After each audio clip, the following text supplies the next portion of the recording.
Fala galera, e aí, tudo bem? Hoje nós vamos conhecer mais um gênero textual. Hoje nós vamos falar sobre o poema. Mas é um poema ou é uma poesia, hein? Quem nunca se perguntou se aquilo era um poema ou se era uma poesia, ou qual era a diferença entre esses dois? Bom, é muito comum a gente achar que é tudo a mesma coisa, que poema e poesia dá tudo no mesmo.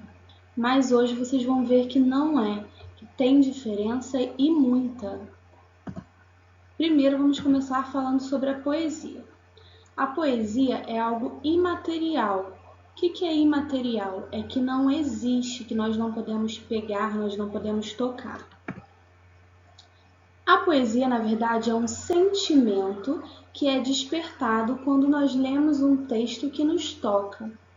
Ou seja, gente, quando nós lemos um poema ou um determinado texto e nos sentimos emocionados, nos sentimos tocados por aquilo que estava escrito, nós dizemos que isso é uma poesia.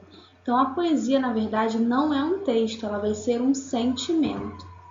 Já o poema é um gênero textual e que, como todos os outros, tem as suas características, que nós vamos conhecer um pouquinho mais no decorrer da aula de hoje. É muito importante a gente entender essa diferença, entender que o que a gente escreve, o que a gente lê, na verdade é um poema. E o sentimento que esse texto provoca na gente, que nós chamamos de poesia. Bom, para a gente entender o que é cada gênero textual, nós precisamos conhecer as características de cada um. E o poema, assim como outros gêneros textuais, tem características específicas, e é observando essas características que eu vou conseguir identificar se aquilo é ou não um poema.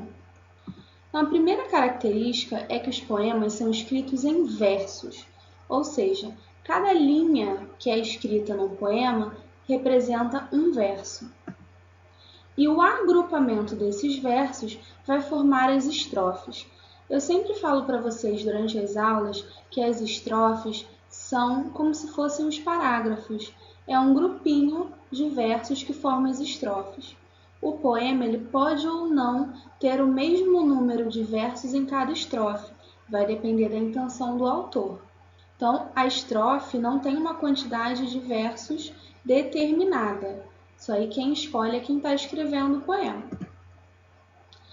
Os poemas eles também podem ou não ter rimas.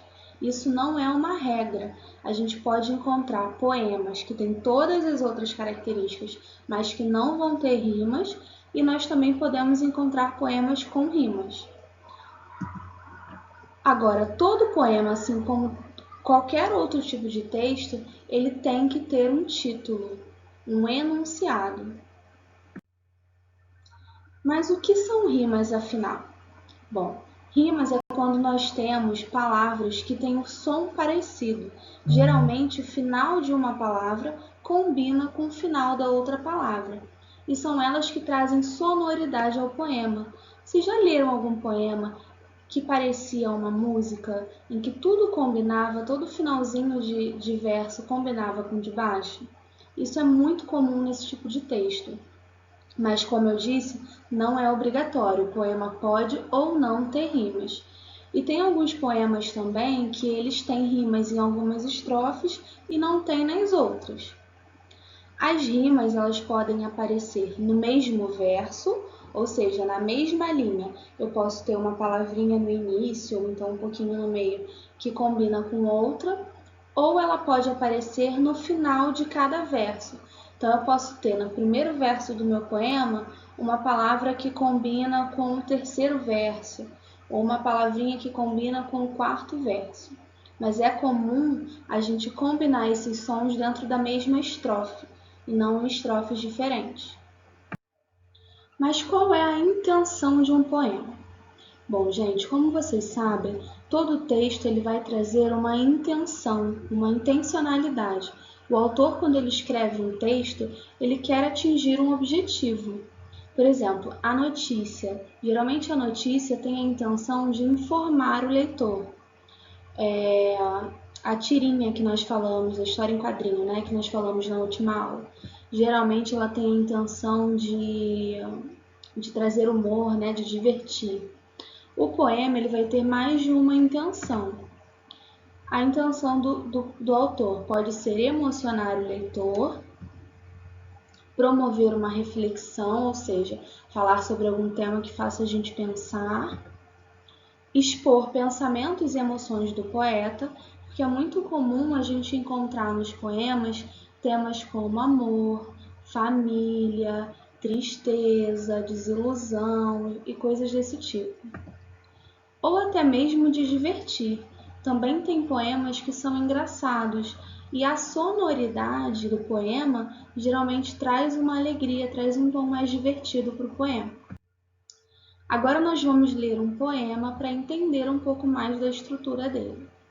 Esse poema que eu trouxe se chama Ponto de Vista e é do autor Pedro Bandeira. Eu sou pequeno, me dizem, e eu fico muito zangado. Tenho de olhar todo mundo com o queixo levantado.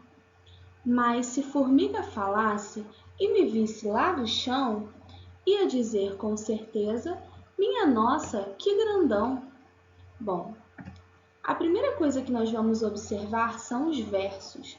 Você lembra que eu falei que os versos são as linhas? Aqui nesse poema eu numerei de 1 a 12 a quantidade de versos que nós temos. Então aqui nós temos 12 versos. E esses versos eles são separados em duas estrofes. Então a primeira estrofe que vai do verso 1 ao 6 e a segunda estrofe vai do verso 7 a 12. Esse poema também tem rima. Se a gente perceber, a palavra zangado vai rimar com levantado, chão vai rimar com grandão. Então a gente pode perceber até pelo tom do poema que a intenção do leitor era trazer para a gente diversão, era trazer para a gente um tom de humor. E é isso, galera. Nossa aula de hoje é bem rapidinha e eu acho que agora vocês já conseguem identificar um poema quando encontrarem. Agora nós vamos às nossas atividades. Bom, para hoje eu separei o material didático carioca, que é a nossa apostila, nas páginas 28, 29 e 30. Essas páginas são uma continuação daquele texto de história em quadrinho que a gente leu da Emília. Não sei se vocês lembram, mas a Emília falava que ela escrevia poemas. E são esses poemas que nós somos convidados a ler. Eu espero que vocês tenham gostado. Um grande beijo, bons estudos!